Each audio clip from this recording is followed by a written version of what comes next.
ये बे अटा दला सरी अल्प टिके माने अधा दला सरीगलानी।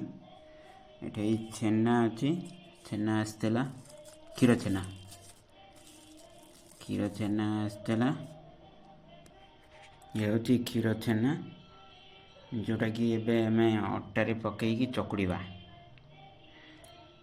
जोटा कहते पनीर रुटी पनीर पका जाए गोटे प्रकार अच्छे सी गोटे टेस्ट आसवा। ये क्षीर छेनाटा को यहाँ आज फास्ट टाइम करुँच, देखिया कमिया टेस्ट लगुच। रुटी करी खाइला परे आपन को जनइबी केमती टेस्ट लगुच।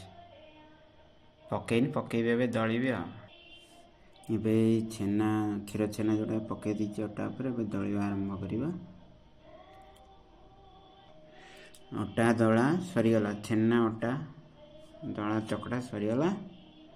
आपर आपको किसी समय छाड़ीदवा फुलियापाई टिके, तापर रुटी करवा। रुटी कला बेलू देखेबी आपन पनीर पड़ी जो छेना पड़ी अटा दला देखो केमती रुटी फुलुची, माने जमती ये भाया।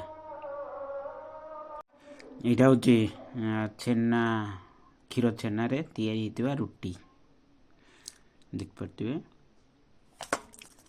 बढ़िया बहुत स्मूथ होती देखो, बहुत स्मूथ होती माने आलू परोटा हो कि जेकोसी परोटा हो सबुठ ये बहुत स्मूथ होमती कि नॉर्मल रुटी भी एते नरम हेनी। ये जी नरम होती देखो आउ खाया पीबे बहुत टेस्ट लगुच। गोटे खाई सारे अलरेडी से भाया तेल ये ही नाला, तेल दिया ही नाला, नॉर्मली से करी माने से छेना अटा रुटीटा किंतु तेल फेल कि सेकी नी नॉर्मली करते बढ़िया टेस्ट लगुला। मत आउ रही पारे ना लोभरे खाई पकईली आपण मन ये करना कि रखुची खाई सारा।